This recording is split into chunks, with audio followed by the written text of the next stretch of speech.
All right, so you should already have your Ed puzzle done. If you haven't done it, please go do it. I really walk us through everything we talked about yesterday right over there on that nice little board.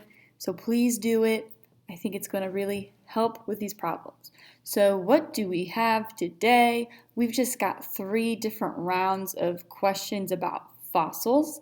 This first one really talks about index fossils, so you want to look at these 3 different outcrops or these columns and decide which one of these fossils is the best index fossil. Remember, you want it to be in just one period of time or one section in an outcrop, so in one row, I guess you could say, and you want it to be in multiple locations, so multiple outcrops. So it should be in column A, column B, and also column C. So that's going to be your best index fossil.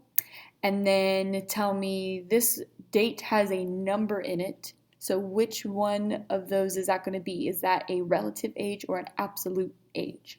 Then if you go down to fossil round 2, you're basically just going to get some practice with that law of superposition, which remember that means the oldest is at the bottom and the youngest is at the top, and it gets older as you go down. So I pretty much just gave you all the answers for that one. And fossils round 3, I think this one is the trickiest, but let's read it together. So fossils round 3 says that a researcher digs into the landscape shown in the image. So we've got this hill, and he's standing on top of the hill, and he digs, and he digs, and he digs, and he digs, and he digs. So he discovers fossils X, Y, and Z in these different layers. So using absolute dating techniques, he is able to estimate the ages of the fossils that he finds. So fossil X is about 22 million years old. That's pretty old. Fossil Y is 39 million years old, and fossil Z is 16 million years old. So fossil Z is going to be our youngest.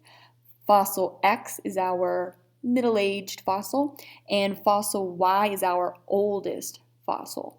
So based on this table and how the order of the layers are, and remember the youngest is going to be at the top and the oldest is going to be at the bottom, which one do you think he found in layer 2 if there's no fossils in layer 1? Which fossil is in layer 3 and which is in layer 4?